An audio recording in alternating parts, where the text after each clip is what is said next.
today I wanted to talk about Flukes. So yesterday I was meant to take a bus and I turned up at the station and there's not very many people there, which is not usually the case. There's usually a lot of people at the station, so that's already a red flag in my head, and I'm thinking, okay, is something wrong here? Probably. I then wait 40 minutes for the bus. The time passes, we're checking on the app, it says it's expected at this time, and it never turned up. And I was outraged. I was thinking, this bus company, this stupid bus company. And then I proceeded to check my email, and I realised that the day before, they'd sent me an email saying, oh, we're not going to go through this bus station. I didn't check that email, and I assumed smooth sailing, which is another reminder that whenever you assume smooth sailing, it usually doesn't turn out that way in the nicest way possible. So that's just an example of small things having large consequences. Don't get me wrong, it gave me benefits. It means I didn't have to sit in a bus for 3 hours in pitch black conditions, and instead I got to eat dinner at home and get a nice sleep, and that was preferable. So there are always unintended consequences of this kind of thing, which leads me on to my next point. This is more of a serious topic. It's got a couple of World War II examples that are quite serious. So on the day that Pearl Harbor was struck down, General Marshall went for his customary horse ride, and that took a bit longer than usual.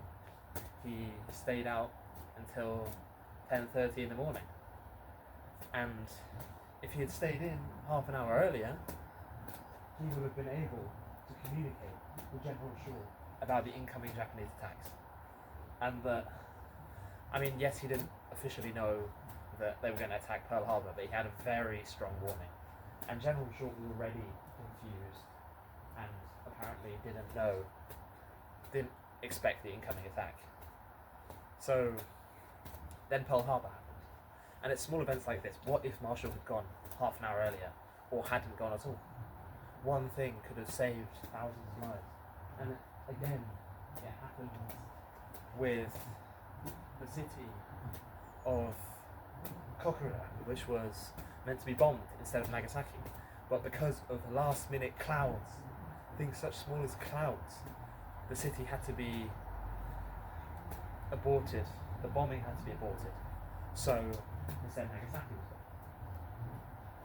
The Japanese then refer to this as Kokura's luck, when small insignificant events ensure bad outcomes don't end up happening. And another very Japanese related thing is in the 1920s, an important American person went to Kyoto in Japan.